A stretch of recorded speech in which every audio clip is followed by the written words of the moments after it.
Welcome everyone to the online platform of Max Overseas. So राजे आज ਦੀ class ਦੇ ਵਿੱਚ ਆਪਾਂ ਆਪਣਾ next Q card ਕਰਾਂਗੇ ਆਪਣਾ Q card number 28. So ਆਪਣਾ Q card ਹੈਗਾ describe a place you visited where the air was polluted. ਤਾਂ ਆਪਾਂ ਨੇ ਕੋਈ ਇਦਾਂ ਦੀ place describe ਕਰਨੀ ਹੈਗੀ ਆ ਜਿੱਥੇ ਤੁਸੀਂ visit ਕੀਤਾ and you have observed ਕਿ air over that particular place was really polluted ਹੈ ਨਾ ਤੇ ਆਪਾਂ ਦੱਸਣਾ ਹੈਗਾ ਕਿਹੜੀ ਜਗ੍ਹਾ ਸੀ ਠੀਕ ਹੈ ਜਿੱਦਾਂ ਆਪਣੇ ਕੋਲੇ ਕਿਹਾ where the place is ਕਿਹੜੀ ਜਗ੍ਹਾ ਹੈਗੀ ਆ when you visited ਤੁਸੀਂ time ਦੱਸਣਾ ਆ why the air was not good. So basically we were supposed to give a reason for that कि air क्यों polluted C and explain how you felt about it. ਤਾਂ ਤੁਸੀਂ ਕਿੱਦਾਂ ਮਹਿਸੂਸ ਕੀਤਾ when you were in the area where the air was polluted ਹੈ ਨਾ ਤੁਸੀਂ ਇੱਥੇ ਕਿਸੇ ਵੀ ਜਗ੍ਹਾ ਦਾ ਨਾਮ ਦੇ ਸਕਦੇ ਹੈਗੇ ਹੋ ਜਿੱਦਾਂ I think ਆਪਾਂ ਲੁਧਿਆਣਾ ਦੀ ਗੱਲ ਕਰਦੇ ਹਾਂ ਠੀਕ ਹੈ ਜਾਂ ਤੁਸੀਂ ਇੱਥੇ ਦਿੱਲੀ ਦੀ ਗੱਲ ਕਰ ਲਓ ਠੀਕ ਹੈ ਕੋਈ ਵੀ ਏਰੀਆ ਦਾ ਨਾਮ ਦੇ ਦਿਓ ਕਿਉਂਕਿ ਇੱਥੇ ਇੰਡਸਟਰੀਅਲ ਪੋਲਿਊਸ਼ਨ ਹੈਗਾ ਬਹੁਤ ਜ਼ਿਆਦਾ ਹਨਾ ਤਾਂ ਆਪਾਂ ਹੁਣ ਜਿਹੜਾ ਉਹ ਆਪਣੇ ਕੋਲੇ ਕਹਿੰਦੇ ਹੈਗੇ ਆ ਵਾਈ ਦਾ 에ਅਰ ਵਾਸ ਪੋਲਿਊਟਡ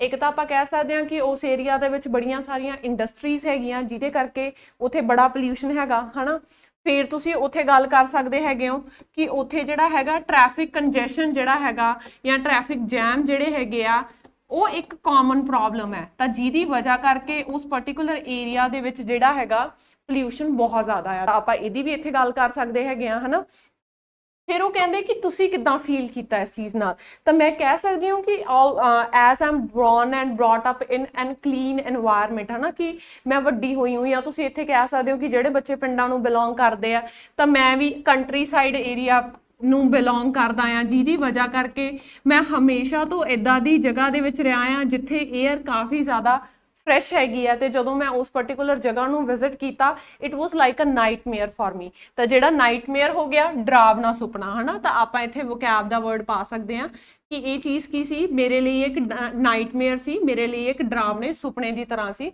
ਜਦੋਂ ਮੈਂ ਉਸ ਜਗ੍ਹਾ ਤੇ ਗਈ ਜਿੱਥੇ ਬਹੁਤ ਜ਼ਿਆਦਾ ਪੋਲਿਊਸ਼ਨ ਸੀਗਾ ਠੀਕ ਆ ਸੋ ਆਪਣੇ ਕੋਲੇ ਆਪਾਂ ਹਿੰਟ ਸਟਾਰਟ ਕਰਦੇ ਹੈਗੇ ਆ ਹਨਾ ਤਾਂ ਤੁਸੀਂ ਕਹਿ ਸਕਦੇ ਹੈਗੇ ਹੋ ਕਿ ਸਟਾਰਟ ਮੈਂ ਕੀਤਾ ਮੈਂ ਕਿਹਾ ਵੀ I am born and brought up ਤਾਂ ਤੁਸੀਂ ਇਹਨੂੰ ਐਡ ਕਰਤਾ ਬੋਰਨ ਐਂਡ ਬ੍ਰੌਟ ਅਪ ਨੂੰ ਮੈਂ ਪੈਦਾ ਹੋਈ ਹੂੰ ਤੇ ਵੱਡੀ ਹੋਈ ਹੂੰ I am born and brought up in countryside area in countryside area ਕਹਿਣ ਦੀ ਜ਼ਰੂਰਤ ਨਹੀਂ ਹੈਗੀ ਇਨ ਕੰਟਰੀ ਸਾਈਡ ਤਾਂ ਕਰਕੇ therefore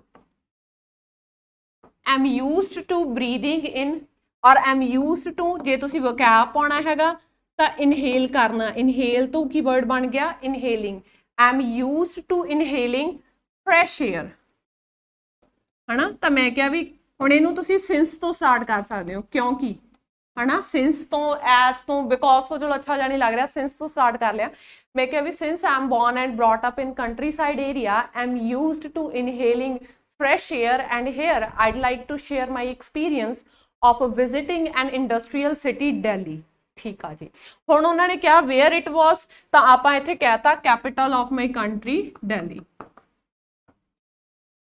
ਠੀਕ ਹੈ ਹੁਣ ਤੁਸੀਂ ਦੱਸਿਆ ਕਿ ਕਿਉਂ ਗਏ ਤੁਸੀਂ ਉੱਥੇ ਹਨਾ ਸੋ ਮੈਂ ਕਿਹਾ ਵੀ I went to Delhi for some personal reasons and then I experienced an extreme level of air pollution ਹੁਣ ਦੇਖੋ ਤੁਸੀਂ ਜਾਣ ਬੁੱਝ ਕੇ extreme word add ਕੀਤਾ ਤਾਂ ਕਿ ਆਪਾਂ ਚੀਜ਼ ਨੂੰ ਹਾਈਲਾਈਟ ਕਰੀਏ ਕਿ ਬਹੁਤ ਜ਼ਿਆਦਾ ਤਾਂ ਮੈਂ ਕਿਹਾ ਵੀ ਮੈਂ ਜਿਹੜਾ ਹੈਗਾ extreme level ਕਾਹਦਾ ਫੀਲ ਕੀਤਾ ਹੈਗਾ 에ਅਰ ਪੋਲਿਊਸ਼ਨ ਦਾ ਤਾਂ ਮੈਂ ਕਿਹਾ ਵੀ in that particular area I've experienced an extreme level of air pollution. It is because Delhi is an industrial area and there are a lot of factories over there which pollute the air to a great level. Great level word use ਕਰ ਸਕਦੇ ਹੋ ਬੱਚੇ ਤੁਸੀਂ ਇੱਥੇ word use ਕਰ ਸਕਦੇ ਹੈਗੇ ਹੋ significant level ਬਹੁਤ ਜ਼ਿਆਦਾ ਹਨਾ ਤਾਂ ਮੈਂ ਕਿਹਾ ਵੀ ਉਹ ਇੱਕ ਇੰਡਸਟਰੀਅਲ ਏਰੀਆ ਹੈਗਾ ਜਿਹੜਾ ਕਿ ਸਿਗਨੀਫੀਕੈਂਟ ਲੈਵਲ ਤੇ ਕੀ ਕਰਦਾ ਹੈਗਾ 에ਅਰ ਪੋਲਿਊਸ਼ਨ ਕਰਦਾ ਆ ਫਿਰ ਮੈਂ ਅੱਗੇ ਕੀਤਾ ਮੈਂ ਕਿਹਾ ਵੀ ਔਨ ਟੌਪ ਆਫ ਇਟ ਆਪਾਂ ਜਾਣ ਕੇ ਕਹਿ ਰਹੇ ਆ ਵੀ ਇਸ ਤੋਂ ਵੀ ਜਿਹੜੀ ਹੈਗੀ ਆ ਮਾੜੀ ਗੱਲ ਇਹ ਹੈਗੀ ਆ ਤਾਂ ਮੈਂ ਕੀ ਕਿਹਾ ਮੈਂ ਕਿਹਾ ਵੀ ਔਨ ਟੌਪ ਆਫ ਇਟ ਤਾਂ ਤੁਸੀਂ ਕੀ ਐਡ ਕੀਤਾ ਕਿ ਇਸ ਤੋਂ ਵੀ ਬੁਰੀ ਗੱਲ ਕੀ ਹੈਗੀ ਆ ਮੈਂ ਕਿਹਾ ਵੀ on top of it traffic congestion is a common problem over there, है ना, and this traffic congestion causes a lot of pollution। ਤਾਂ ਉਹ traffic congestion ਜਿਹੜਾ ਹੈਗਾ ਬਹੁਤ ਜ਼ਿਆਦਾ pollution ਨੂੰ ਕੀ ਕਰਦਾ ਆ, cause ਕਰਦਾ ਆ। ਤੇ ਮੈਂ ਕਿਹਾ ਵੀ all these factors made it very difficult for me to breathe over there, ਠੀਕ ਆ। ਫਿਰ ਮੈਂ ਕਹਿ ਸਕਦੀ ਹੈਗੀ ਹਾਂ, ਮੈਂ ਕਿਹਾ ਵੀ I was feeling uneasy मतलब मैनू अच्छा महसूस नहीं हो रहा सी। I was feeling uneasy over there because of the pollution, my eyes were burning and my nose was burning, and because of that I was suffocating a lot। ਤਾਂ ਤੁਸੀਂ ਦੱਸਤਾ how you feel about it, ਕਿੱਦਾਂ ਮਹਿਸੂਸ ਹੋਇਆ। ਤਾਂ ਮੈਂ ਕਿਹਾ ਵੀ ਮੈਨੂੰ ਅੱਛਾ ਮਹਿਸੂਸ ਨਹੀਂ ਹੋਇਆ, ਮੈਂ ਬਹੁਤ ਅਨਕੰਫਰਟੇਬਲ ਸੀ ਉਸ ਜਗ੍ਹਾ ਦੇ ਉੱਤੇ ਬਿਕੋਜ਼ ਆਫ ਦਾ ਪੋਲਿਊਸ਼ਨ। ਸੋ ਮੈਂ ਕਿਹਾ ਵੀ I had to stay there for 1 day, but when I came back to my hometown, ਜਾਂ ਤੁਸੀਂ ਕਹਿ ਸਕਦੇ when I came back home, I finally took a sigh of relief and appreciated how gifted my life is, है ना। या मैं क्या भी how gifted the life in countryside is। ਤਾਂ ਮੈਂ कहता कि किन्नी ज़्यादा gifted हैगी आ life कित्थे countryside area ਦੇ ਵਿੱਚ। ਤਾਂ ਉਹ ਚੀਜ਼ ਮੈਂ experience ਕੀਤੀ ਕਦੋਂ, ਜਦੋਂ ਮੈਂ ਦਿੱਲੀ ਦੇ ਵਿੱਚ polluted environment ਦੇ ਵਿੱਚ ਕੁਝ time ਜਿਹੜਾ ਹੈਗਾ spend ਕੀਤਾ, ਠੀਕ ਆ। ਉਸ ਤੋਂ ਬਾਅਦ ਆਪਾਂ move ਕਰਦੇ ਹਾਂ ਆਪਣੇ follow up question ਤੇ। ਉਹ ਕਹਿੰਦੇ is there more pollution now than the past। मैं क्या भी undeniably, अनडाउटडली, कोई भी वोकैब दा वर्ड्स यूज करो, है ना। मैं क्या भी अनडिनाइबली आप कहता pollution in modern era, modern word use कर लो, ठीक है। कंटैंपररी इरा कर लो, कंपैरिजन पास नाल कीता आ तां आपां वर्ड यूज कर सकते हैगे एंशियंट टाइम्स, ठीक है। तो मैं क्या भी undeniably pollution in this contemporary era is far more than ancient times. Past ਦੇ ਨਾਲ ਕੰਪੇਅਰ ਕਰਤਾ ਜਾਂ in comparison to the past, and reason is industrialization। nowadays everything runs on fossil fuels which cause a lot of obnoxious gases।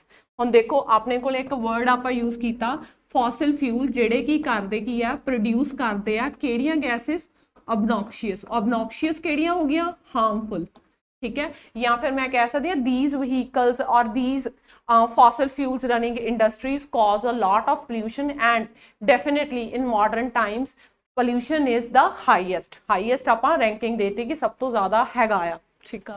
वो कहते in what ways can the air pollution be reduced effectively। ਤਾਂ मैं क्या the best way is to plant more trees, है ना।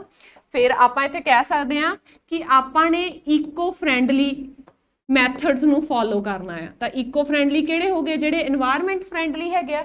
ਤਾਂ ਮੈਂ ਕਿਹਾ ਵੀ we can start by following the eco-friendly methods of living। one can plant more trees, avoid using plastic, and prefer using public transportation rather than private one। ਤਾਂ 3 ਐਗਜ਼ਾਮਪਲਾਂ ਪਾਤੀਆਂ, ਜਿਵੇਂ ਆਪਾਂ ਹਮੇਸ਼ਾ rule of 3 ਕਰਦੇ ਹਾਂ, 3 ਐਗਜ਼ਾਮਪਲਸ ਐਡ ਕਰਤੀਆਂ। Next ਦੇਖੋ, do you think the city are more green cleaner or dirtier। अपना question हैगा do you think city is more cleaner or dirtier than the countryside। ਤਾਂ ਆਪਾਂ city ਨੂੰ ਤੇ countryside ਨੂੰ compare ਕਰਨਾ ਹੈ। ਤਾਂ ਮੈਂ ਕਿਹਾ ਵੀ countryside is obviously more cleaner than the city because in cities nowadays are, ਆਪਾਂ word use ਕਰਾਂਗੇ overpopulated। ਆ ਤੁਹਾਡੀ vocab ਦਾ ਸ਼ਬਦ ਹੋ ਗਿਆ ਬੱਚੇ। ਤਾਂ ਮੈਂ ਕਿਹਾ ਵੀ cities nowadays are overpopulated due to which cities are far more dirtier than the countryside, ठीक है। फिर मैं कह सकती हूँ कि pollution caused by vehicles or industries is far more in the cities as compared to the countryside area। ਤਾਂ ਮੈਂ ਦੱਸਦਾ ਕਿ ਇੰਡਸਟਰੀਜ਼ ਨਹੀਂ ਹੁੰਦੀਆਂ ਉੱਥੇ, ਤਾਂ ਕਰਕੇ ਉਹਦੇ ਦੁਆਰਾ ਜਿਹੜਾ ਕੌਜ਼ ਕੀਤਾ ਜਾਣ ਵਾਲਾ pollution ਹੈ ਉਹ ਘੱਟ ਹੈਗਾ। ਕਿੱਥੇ ਘੱਟ ਹੈਗਾ, ਕੰਟਰੀਸਾਈਡ ਏਰੀਆ ਦੇ ਵਿੱਚ ਘੱਟ ਹੈਗਾ as compare to city side, ਠੀਕ ਹੈ ਜੀ। ਤਾਂ ਰਾਜੇ ਇਹਦੇ ਨਾਲ ਹੀ ਆਪਣੇ ਜਿਹੜੇ ਹੈਗੇ ਆ ਤੁਹਾਡੇ ਫੋਲੋ ਅਪਸ ਕੰਪਲੀਟ ਹੁੰਦੇ ਹੈਗੇ ਆ, ਠੀਕ ਹੈ। So this is all for today's session. So ਤੁਸੀਂ ਆਨਲਾਈਨ ਜਾਂ ਆਫਲਾਈਨ ਕਲਾਸਿਸ ਲਗਾਉਣ ਦੇ ਲਈ ਮੈਕਸ ਓਵਰਸੀਜ਼ ਨੂੰ ਜੁਆਇਨ ਕਰ ਸਕਦੇ ਹੋ। Thank you very much.